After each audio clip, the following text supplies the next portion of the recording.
Millie Bobby Brown takes over Cardi B's rap at concert. Noah Centineo gets stalked by fans. And Laura Lee returns to YouTube with another apology. All that and more on this week's DHR Recap. What is up, guys? Welcome back to another episode of Weekly DHR, where we break down the biggest stories from DHR of the week. That is a mouthful. A lot happened this week, including Jake Paul responded to Shane Dawson's first episode from the docuseries, The Mind of Jake Paul. And something else that happened this week was Millie Bobby Brown basically transforming into Cardi B. And Miriam has that story. You guys know how Millie Bobby Brown and basically every famous woman in Hollywood made a cameo in the music video for Maroon 5's song Girls Like You? Well, in the original song, Cardi B is featured doing a fierce rap solo, but Miss Cardi B was not available to rap her verse during Maroon 5's recent concert in Nashville. So what did they do? They got creative and got the least likely girl to rap in Cardi's place, Millie Bobby Brown. And you know what's even more wild, you guys? She killed it.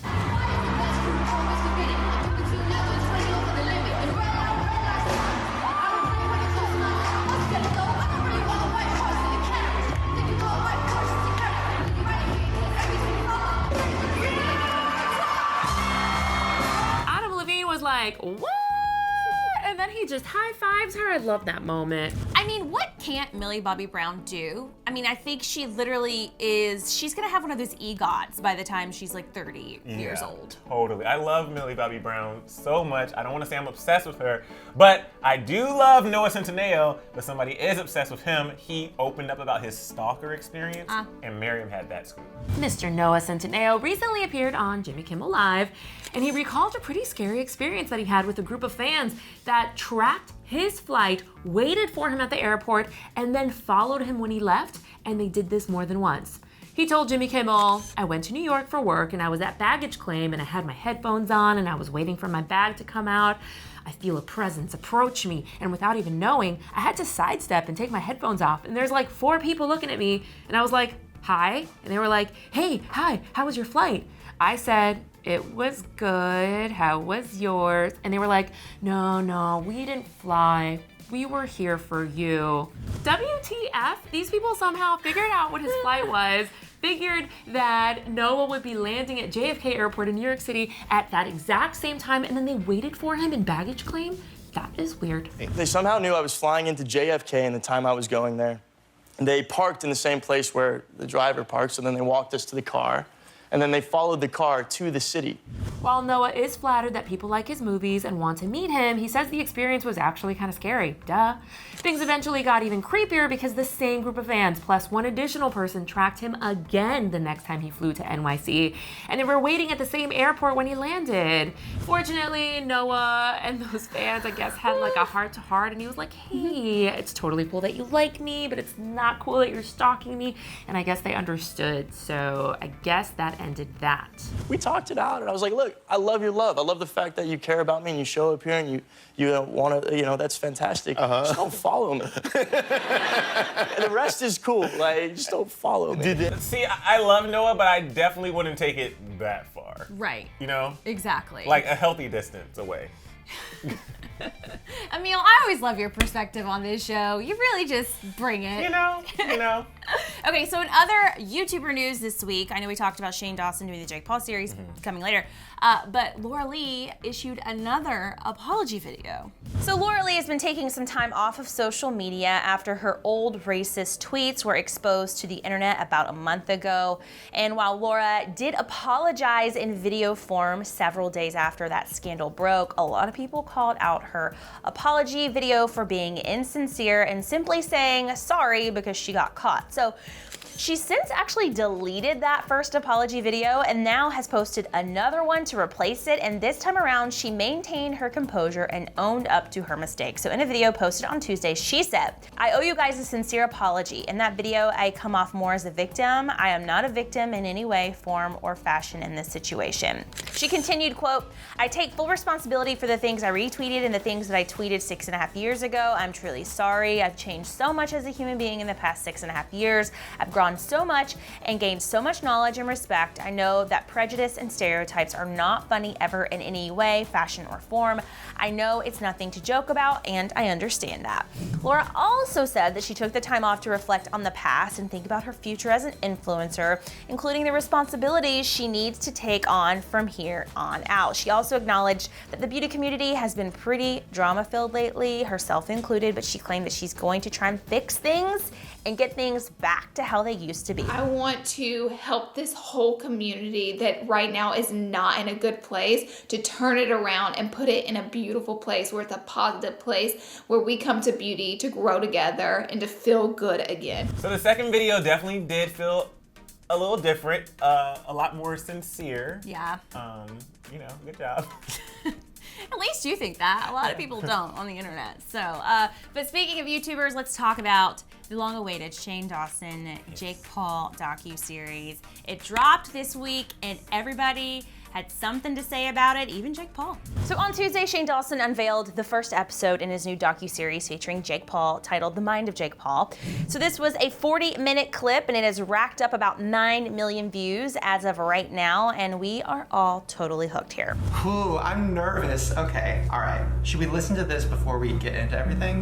Like I'm putting a lot of like trust into you, and I think if like someone can, you know, do this and have it be fair, it's you, and I want to be like as truthful as possible. Shane starts the dramatic series by playing a voicemail from Jake, who is excited about the opportunity and promises to be truthful, but interestingly, Jake also warned Shane not to do the series, knowing that it could possibly hurt Shane's reputation. Shane, on the other hand, is very nervous the whole video. This all started back in July when a fan asked Shane if he would ever do a series about Jake Paul. Shane said that he would love to learn about the ins and outs of Jake's life. And then when Jake replied, "I'm down," the internet went crazy over the idea. So fans were kind of outraged at the idea of Shane giving Jake a bigger platform. The first part of this series dives into Jake's life from Shane's perspective and the internet's point of view, but it also takes kind of a serious turn. So Shane is determined to investigate if Jake is an actual sociopath or not. So Shane interviews fellow creator Inabber, who tells the story of how it all started for Jake, from creators paying to live in the Team 10 house to his various fame-seeking girlfriends faking an assault on an assistant and ending up on local news when his neighbors complained about him. So things started to turn for Jake when Team 10 members started leaving the house due to Jake's bullying. So the question really is this the real Jake Paul that we see? In the next part of the series, Shane is going to begin to interview those who have been close to Jake, that have been burned by him. So when the series dropped yesterday, Shane tweeted a note about it, citing that his intention is not to make anyone's lives harder. He knows a lot of people have been affected by Jake's actions, and he appreciates their willingness to talk to him. So just today, Jake Paul has released a video responding to Shane's first video. And in it, he says, "I didn't have any influence at all. It's literally completely up to Shane," which is kind of scary.